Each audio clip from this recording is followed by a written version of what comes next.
Hello प्यारे बच्चों, welcome to my YouTube channel Sangam academy.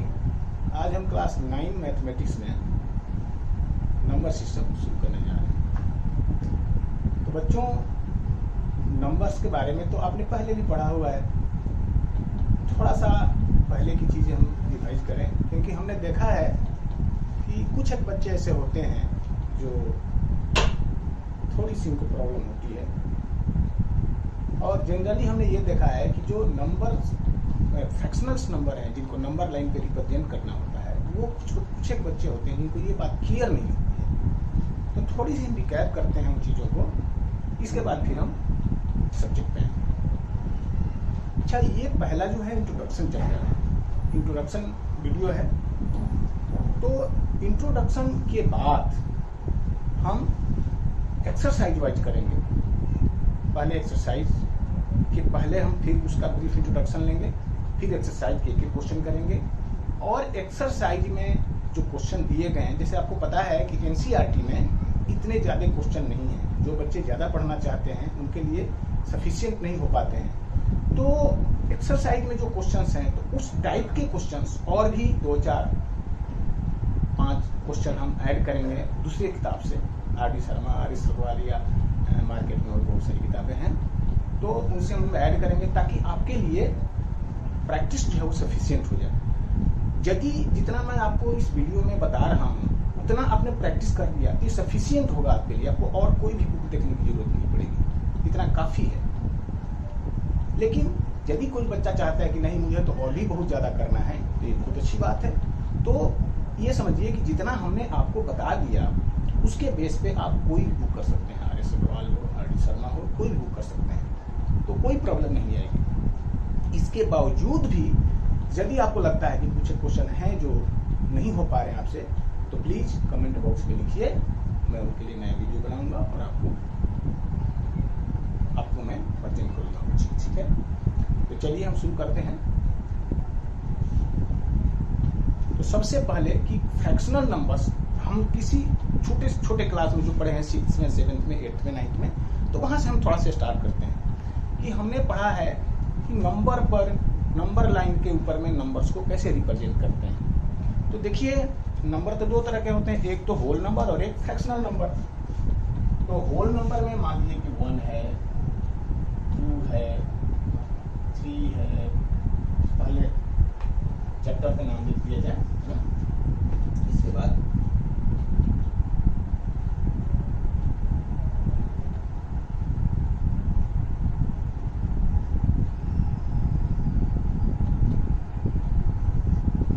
तो नंबर में मान लीजिए कि 1 है, 2 है, 3 है, 4 है, 5 है। कुछ तो ऐसे नंबर होंगे, कुछ नंबर होंगे जो फ्रैक्शन में होंगे, 1/2, 3/2, 4/2 या इस तरह से, या 1/3, 2/3, 3/3 या 1/4, 2/4, 3/4 या इस तरह से बहुत सारे हो सकते हैं। अनकाउंटेबल, आप कॉन्सेप्ट को समझिए, ठीक है। इसके बाद आप कोई भी क्वेश्चन कर सकते हैं। तो होल नंबर को नंबर लाइन के ऊपर में हम कैसे रिप्रेजेंट करते हैं, ये आप पढ़े हैं छोटे क्लास में। हमारे ख्याल से 6th 5th क्लास से ही ये शुरू हो जाता है कि आप नंबर लाइन पर नंबर को कैसे दिखाएंगे। अब देखिए, थोड़ी सी रिकैप हो रही है। तो नंबर लाइन आप पहले बनाइए, एक नंबर लाइन होगी।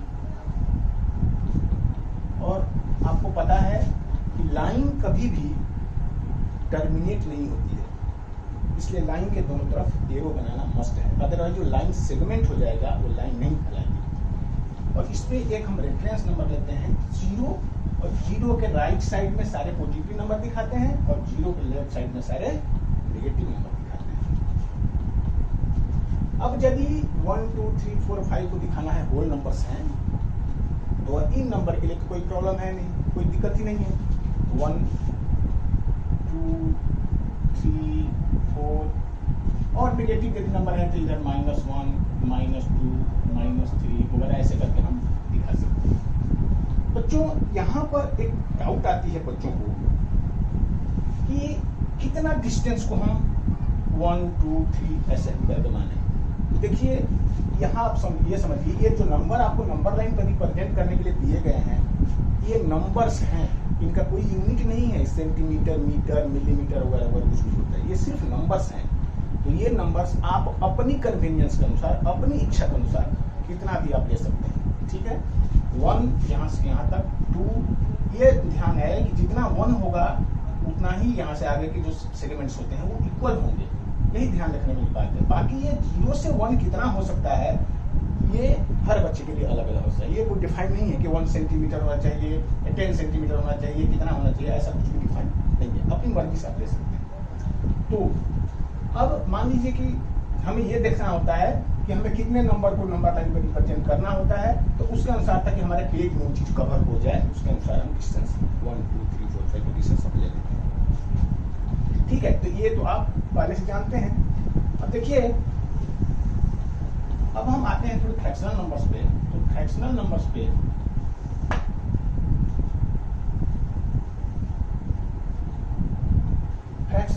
में 2 तरह के नंबर हो जाते हैं, एक प्रॉपर फ्रैक्शन और एक इम्प्रॉपर फ्रैक्शन। प्रॉपर फ्रैक्शन का मतलब होता है जिसमें न्यूमरेटर बड़ा हो, डिनोमिनेटर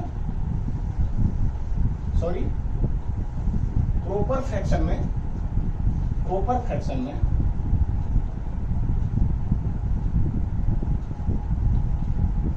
फ्रैक्शन उसको कहते हैं जिसमें न्यूमरेटर छोटा हो, डिनोमिनेटर बड़ा हो, जैसे 1/2, 2/3, 4/5, 6/7, 8/9।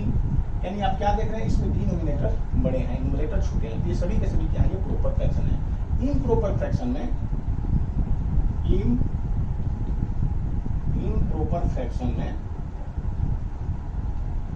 न्यूमरेटर बड़ा होता है, जैसे मान लीजिए कि 3/2, 4/2 या 4/3, 5/4, 6/4 वगैरह, ये जो है इम्प्रॉपर फ्रैक्शन कहलाते हैं।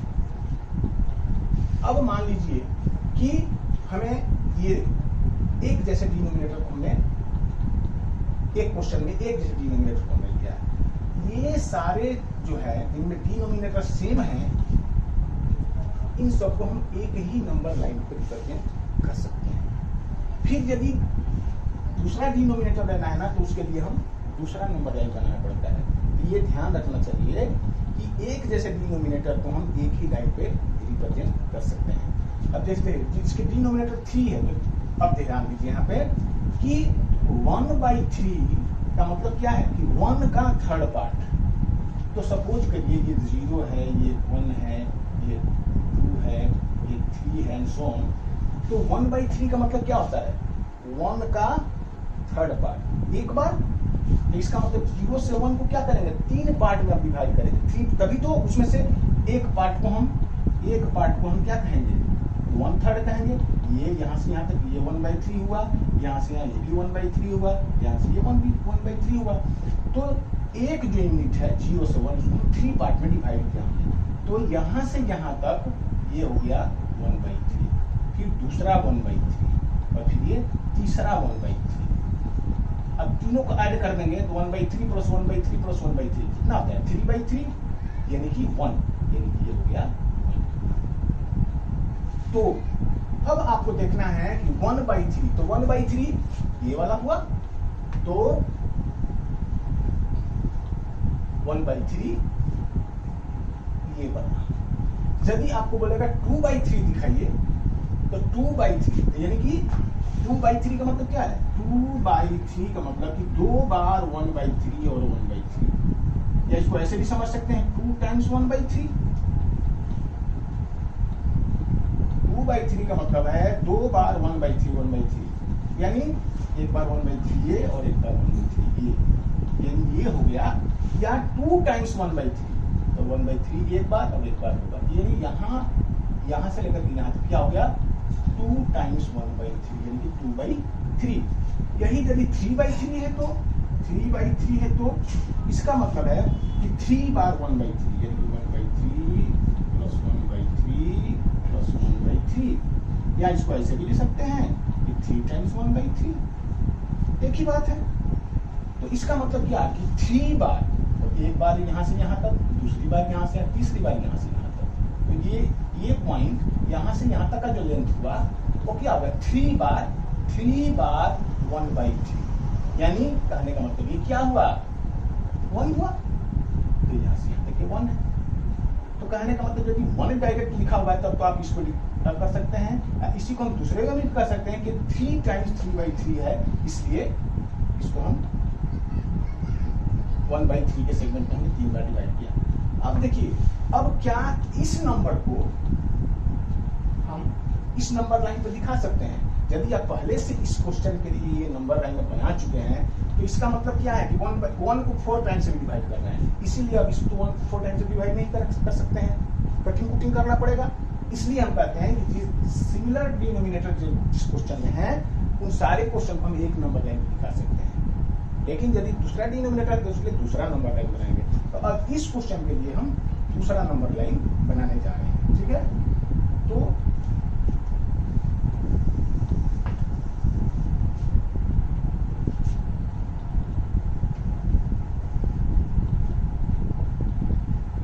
ये है।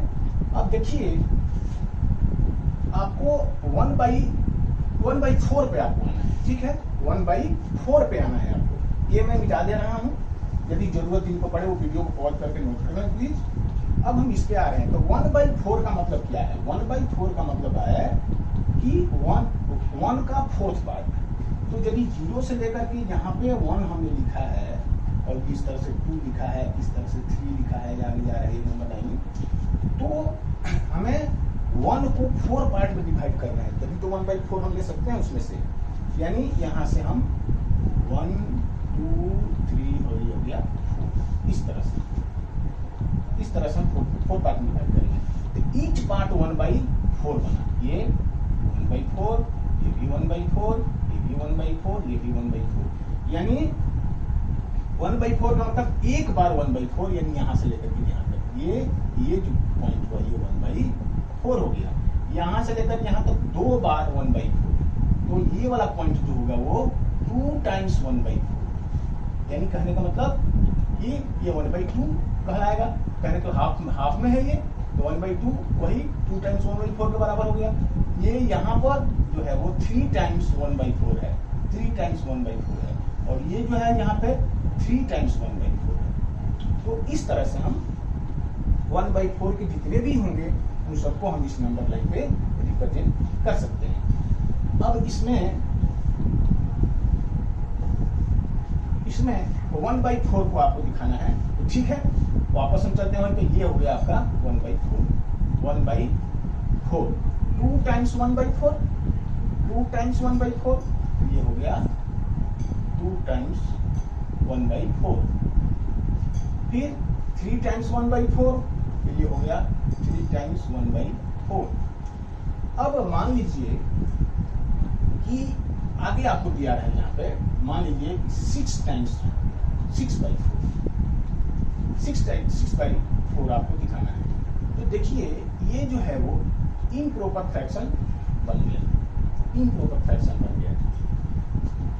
तो इम्प्रॉपर फ्रैक्शन जब बन जाता है तो 6/4 जब हो गया, तो इस 6/4 को आप ये भी कह सकते हैं कि देखिए जब इसको शॉर्टेस्ट फॉर्म में करेंगे तो ये 3/2 बना, ये 3/2, तब उस नंबर लाइन को हम 2 पार्ट में ही डिवाइड करेंगे।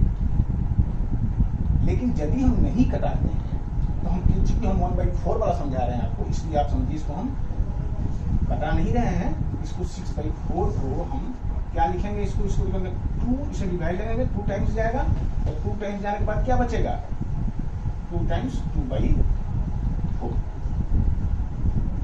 नहीं सॉरी 4 है तो 1 टाइम्स, सॉरी ये 1 हो जाएगा यहाँ पे, 1 + 2/4, ठीक है। तो इसका मतलब ये है, 6/4 का मतलब ये है कि 1 तो कंप्लीट है, इसमें तो कोई फ्रैक्शन नहीं, तो सीधा 1 यहाँ से यहाँ तक ले लेंगे। ये इसके बाद +2/4 इसके आगे है एडिशनल में, और तो 1 तो यहाँ से लेकर हो ही गया ये 1, और 2/4 का मतलब कि अब उसके आगे 2 बार 1/4, तो 2 बार 1/4 यानी ये भी 4 पार्ट में डिवाइड होना चाहिए, ये 1 2 3 4 पार्ट में। तो हम ये कर सकते हैं कि 1 तो यहाँ तक हो ही गया, और 2 बार और 1/4 लेंगे, तो ये एक बार ये और एक बार ये, यानी ये वाला पॉइंट जो हो गया वो 6/4 कह सकते हैं इसको, कि ये 6/4 बन गया, यानी कि 1 कंप्लीट प्लस 2/4 ये बन गया। ठीक है, तो अच्छा, यदि कोई बच्चा ये कहे कि यदि हम डिवीजन इसमें नहीं लगाएंगे, यानी इस तरह से यदि हम नहीं करते हैं, तो क्या हम गलत हो जाएगा हमारा? नहीं, वो भी सही है, मैं आपको समझा रहा हूँ। देखिए, इसका मतलब क्या हुआ कि 1/4 6 टाइम, बात वही होगी, वही पर पहुंचेगा। देख लो, 1/4 6 टाइम, तो देखिए 1 2 3 4 5 6, तो भी यदि आपने 6 टाइम 1/4 भी आपने किया, तो बात तो वही हुई ना, यहीं पे आके पहुंचा 6 टाइम 1 2 3 4 5 6। तो आप बिना इसको ऐसे किए हुए भी, बिना इसको ब्रेक किए हुए यदि इस नंबर को आप 6 टाइम्स 1/4 ले लेते हैं, तो भी आप वही पाएंगे, यानी यही पॉइंट मिलेगा आपको दोनों तरफ से। इसलिए आपकी मर्जी, चाहे तो आप इसको मिक्स फ्रैक्शन में करिए, चाहे तो मत करिए, ठीक है ना, आप अपनी मर्जी से इसको कर सकते हैं। अब मान लीजिए इसमें एक और क्वेश्चन लेते हैं हम। मान लीजिए कि 9/4 है, 9/4 है, तो 9/4 का मतलब ये भी होता है कि 9 टाइम्स 1/4, या दूसरा बच्चा ये कर सकता है कि 4 to 2 + 1/4, दूसरा ये कर सकता है, पहला कर सकता है 9 टाइम्स 1/4, तो 9 टाइम्स 1/4 यानी कि 4 बार यहाँ हो गया, 4 बार यहाँ हो गया, एक बार इसको भी डिवाइड करना पड़ेगा तो 4 पार्ट में। तो कोई बच्चा बोलेगा कि 9 टाइम्स 1/4, तो देखिए 4 बार यहाँ हो गया, 4 बार यहाँ होगा, एक ही हो गया, तो ये वाला पॉइंट हो गया 9 टाइम्स 1/4। ठीक है, और कोई बोला कि नहीं, तो 2 + 1/4, तो 2 तक तो आपको कंप्लीट चलना है, यहाँ तक तो कोई फ्रैक्शन है ही नहीं है, 2 तक, यहाँ तक आप 2 पे आ गए। इसके बाद एक बार 1/4, यहाँ से एक बार और 1/4, यानी कि नहीं, तो ये दोनों ही तरह से आप उसी जगह पे पहुंचेंगे। तो चाहे इस चीज को ऐसे लिखिए या ऐसे लिखिए, बात ठीक है। तो इस तरह से प्रॉपर फ्रैक्शन को और इम्प्रॉपर फ्रैक्शन को दोनों हम नंबर लाइन पे रिप्रेजेंट कर सकते हैं। हमारा मतलब ये था यहाँ पर कि बच्चे कहते हैं सर नंबर लाइन पे यदि नंबर हम रिप्रेजेंट करते हैं तो कोई बड़ा ले लेता है, कोई छोटा ले लेता है, तो ऐसा कैसे हो सकता है?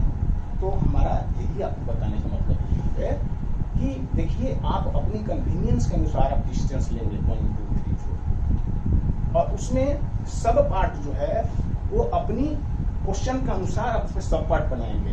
कई बार होता है, क्या होता है, सो फिर से मैं आपको इसी चीज को मैं दोबारा बता रहा हूँ कि मान लीजिए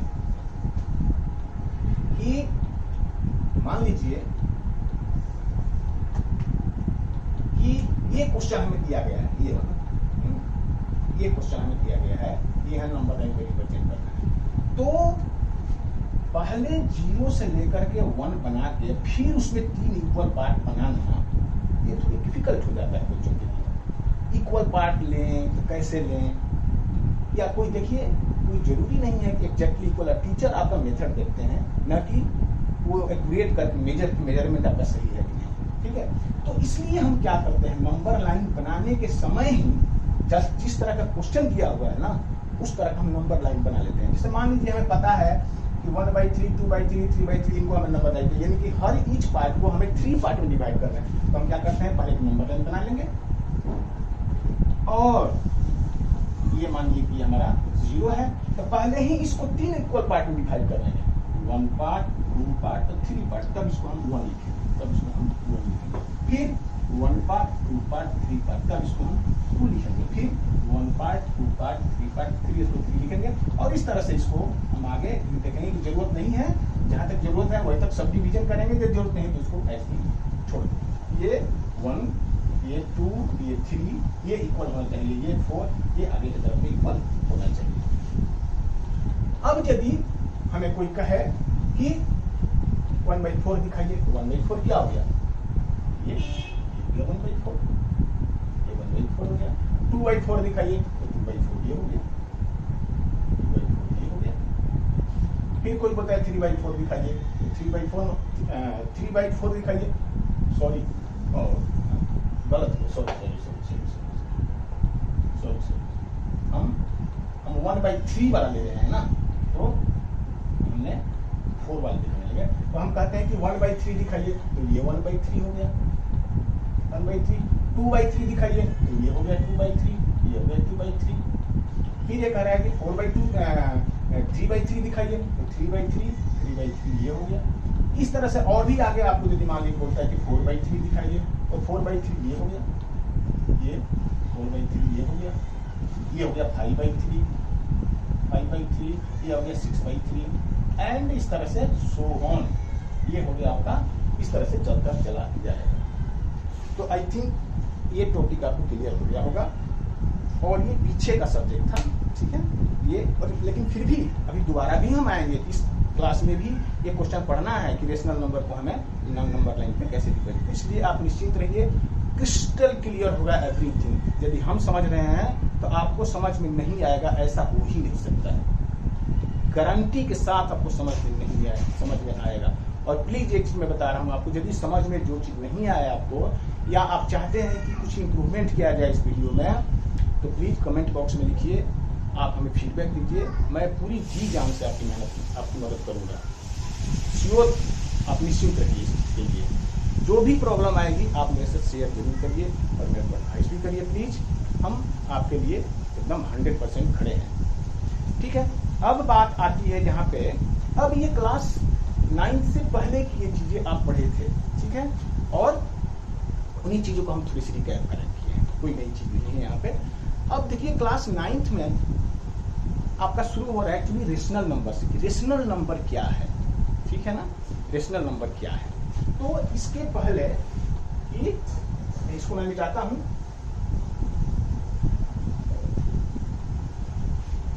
रेशनल नंबर जानने से पहले थोड़ा सा हम और भी पीछे से आते हैं, हालांकि आपके बुक में भी इंट्रोडक्शन में ये सब सारी चीजें हैं जो मैं बताने जा रहा हूं, कि सबसे पहले जो है, सबसे पहले किस नंबर की हमें जरूरत पड़ी। देखिए हम सभी इंसान हैं और हमारी कुछ जरूरतें हैं। आज से आप 1000 बरस पीछे अपने आप को लेके चलिए, जब हमें कुछ भी पता नहीं था कि 1 कैसे लिखा जाएगा, 2 कैसे लिखा जाएगा, गिनती हमें मालूम नहीं था। तो ये बताइए कि जरूरतें हमारी थी काउंटिंग की, भेड़ पालते थे इंसान, बकरियां पालते थे, गाय पालते थे, और इस तरह से उनका एक हिसाब भी रखना होता है कि हमारे पास में 100 गाय हैं, तो 100 को 100 कैसे कहेगा, उसमें से 2 यदि कम भी हो गई या 2 एक्स्ट्रा आग भी गई तो उसकी काउंटिंग करना तो बड़ी मुश्किल था, हमें नंबर आता ही नहीं है। तो देखिए वो कहते हैं ना कि necessity is the mother of invention. तो इंसान के अंदर एक वो आने लगा, फील आने लगी, क्या ऐसा करे जिससे कि इस समस्या का समाधान हमें मिल जाए। तो इस तरह से एक काउंटिंग करना इंसान ने सीखा।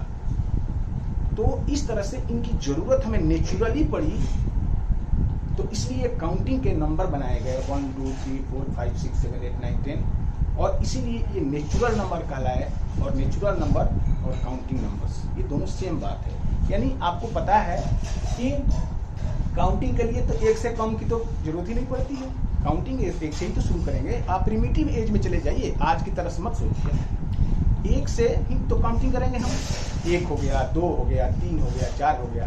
तो नंबर सिस्टम में सबसे पहला जो इंसान ने बनाया वो है नेचुरल नंबर्स, और नेचुरल नंबर्स को हम काउंटिंग नंबर्स भी कहते हैं। नेचुरल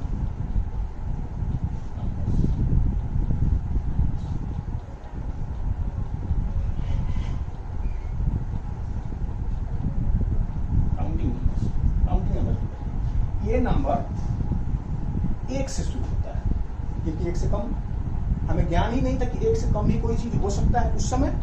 तो इसलिए नेचुरल नंबर के फैमिली को हम n से डिनोट करते हैं, और ये 1 से शुरू होता है, 1 2 3 4, और इस तरह से देखो ये चलता चला जाएगा अप टू इन्फिनिटी मतलब कितना हो सकता है, ऐसा कोई लिमिट नहीं है। और 3 डॉट लगा दे रहे, 3 डॉट का मतलब ये डिसकंटिन्यू चलता चला जा रहा है। तो नेचुरल नंबर आगे जैसे जैसे हमारी जरूरतें बढ़ती गई वैसे वैसे नंबर का इन्वेंशन होता गया। अब आगे फिर हमारी जरूरतें पड़ी कि यदि मैथमेटिक्स का जन्म होने लगा, यदि हमें आपने 10 रुपया दिया और मैंने आपको 10 रुपया वापस कर दिया, तो मेरे पास कितना बचा? तो आप यही बनेगी कुछ नहीं। तो कुछ नहीं को मैथ में कैसे लिखेंगे? कुछ नहीं। जैसे जैसे हम एडवांस होने लगे वैसे वैसे हमारी जरूरतें मॉडर्न होने लगी, है ना। और फिर उसके इन्वेंशन के लिए आपको पता है कि ये जीरो के बिना मैथमेटिक्स का आगे बढ़ना इम्पॉसिबल था। और ये जीरो किसने खोज किया था? हमें प्राउड फील करना चाहिए कि हमारे इंडियन मैथमेटिशियन थे आर्यभट्ट, उन्होंने जीरो का आविष्कार किया था। और जीरो का जब से आविष्कार किया उन्होंने, दुनिया में तहलका मच गया। लोगों ने दुनिया में भारत के मैथमेटिशियंस का डंका बज गया। वाह रे मेरा भारत, मेरा भारत, मेरा भारत। तो ऐसे नहीं था कि ऐसे लोगों ने नहीं बोला इसको कि गोल्डन बर्ड है, ये सोने की चिड़िया। रियली हमारा देश सोने का चिड़िया था। और आज भी हमारे देश में ऐसे ऐसे हीरे हैं जो फिर इसको सोने की चिड़िया में परिवर्तित करेंगे। और आप सब आने वाले फ्यूचर के लीडर्स हैं। ठीक है बच्चों, आप कभी अपने को अंडर एस्टिमेट मत करना। आप में से बहुत सारे ऐसे हैं जो साइंटिस्ट बनेंगे, कुछ नई चीजें इन्वेंट करेंगे और दुनिया में फिर अपने नाम का डंका बजाएंगे। तो चलिए बच्चों, अब वही बात कि जब आगे इन्हीं नेचुरल नंबर्स में जीरो ऐड कर दिया गया तो इसके फैमिली को होल नंबर कर दिया गया कि 1 0 1 2 3 4 और इस तरह से आगे। तो इसकी फैमिली को, इस कंप्लीट फैमिली को होल नंबर कहा गया। और होल नंबर W से लिखा जाता है, इसलिए इसकी फैमिली को, होल नंबर की फैमिली को हम W से डिनोट करने लगे। ठीक है। अच्छा, ये तो होगा नेचुरल नंबर। इसको यहाँ से हटा देता हूँ ताकि आपको समझ। ये हो गया नेचुरल नंबर, नेचुरल नंबर्स। और ये हो गया होल नंबर्स,